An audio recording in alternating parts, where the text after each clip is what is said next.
মূল শহর থেকে প্রায় 25 কিলোমিটার দূরে, সমুদ্রপৃষ্ঠ থেকে 2800 মিটার ওপরে 1997 সালে তৈরি করা হয় তাওয়াং ওয়ার মিউজিয়াম।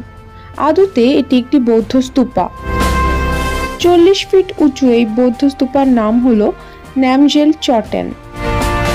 1962 সালে ইন্দো চায়না ওয়ারে শহীদ হওয়া জওয়ানদের উদ্দেশ্যে এই বৌদ্ধ স্তূপা নির্মাণ করা হয়েছিল। এটি নির্মাণকালে স্বয়ং দলাই লামা এখানে ভিজিট করেছিলেন। 1962 সালে ইন্দো চায়নার যুদ্ধে মারা যাওয়া 2420 জন সৈন্যদের নাম লেখা রয়েছে স্বর্ণাক্ষরে।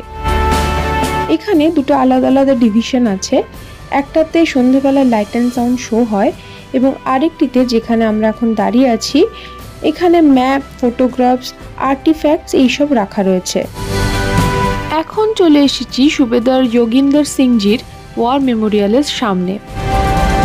1962 সালের ইন্দো চায়নার যুদ্ধে বুমলা পাসে মাত্র 20 জন সৈন্য নিয়ে একা হাতে লড়াই করে প্রায় 56 জন চাইনিজ সৈন্যদের নিহত করে বীরের মতো শহীদ হন সুবেদার যোগিন্দর সিং।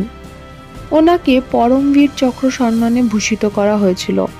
ওনার পাশেই আরেকটি কক্ষে ছিল মেজর মহাবীর সিং চৌধুরী ওয়ার মেমোরিয়াল। যৎ সামান্য যুদ্ধের রসদ হাতে নিয়ে বিরাট চাইনিজ সৈন্যদের বিরুদ্ধে প্রায় 9 ঘন্টা একটানা যুদ্ধ করে 1962 সালের 20 অক্টোবর বীরের মতো শহীদ হন মেজর মহেন্দ্র সিং চৌধুরী। পরবর্তীকালে ওনাকে মহাবীর চক্রে সম্মানিত করা হয়। এছাড়াও এখানে একটি মিউজিয়াম আছে, যেখানে 1962 সালে যুদ্ধে ব্যবহৃত বুলেট, গানস, হেলমেটস, মাস্ক এইসব রাখা রয়েছে। এখানে আমরা পরে আরেকবার আসবো লাইট অ্যান্ড সাউন্ড শো দেখতে। আজকের মতো এইটুকুই। তোমাদের সাথে আবার দেখা হবে পরের ভিডিওতে। ততদিন সবাই খুব ভালো থেকো। এখন তবে আসি, বাই।